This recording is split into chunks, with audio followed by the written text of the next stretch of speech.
Приключенията на хитър Петър. 3 съвета.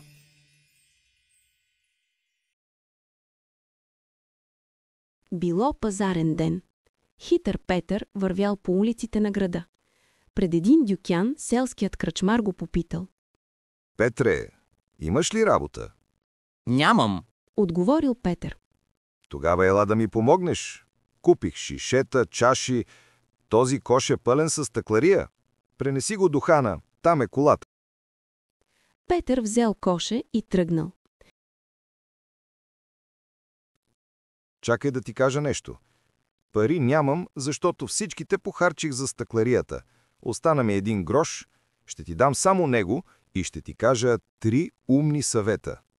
Лесна работа. Отговорил Петър и тръгнал отново. По пътя чорбаджията казал. Петре, чакай малко.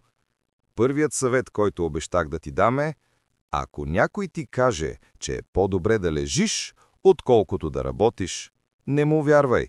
По-добре на празно работи, но празен не ходи. О, благодаря за умния съвет. За пръв път го чувам. Усмихнал се Петър и пак помъкнал товара.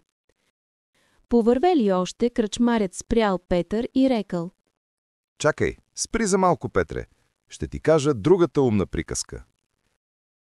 Кажи да я чуя. Спрял Петър и подпрял коша с стъкларията на една ограда. Ако ти каже някой, че е по-добре да преядеш, отколкото да гладуваш, не му вярвай, защото който много яде, лоши сънища сънува.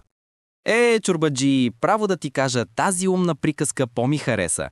Да живеех още 1000 години, едва ли щях да я чуя от някого. Безкрайно много съм ти благодарен. Засмял се хитър Петър, избърсал пота от челото си, нарамил товара и пак тръгнал. Наближили хана. Кръчмарят за 3 път дръпнал Петър и му рекал. Петре, чакай да ти кажа последният съвет. Думай! Ако ти каже някой, че има по-глупав носач от тебе, не му вярвай. Това и от други съм го чувал, чорбаджи.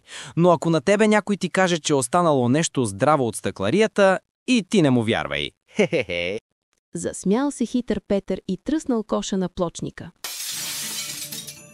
Край.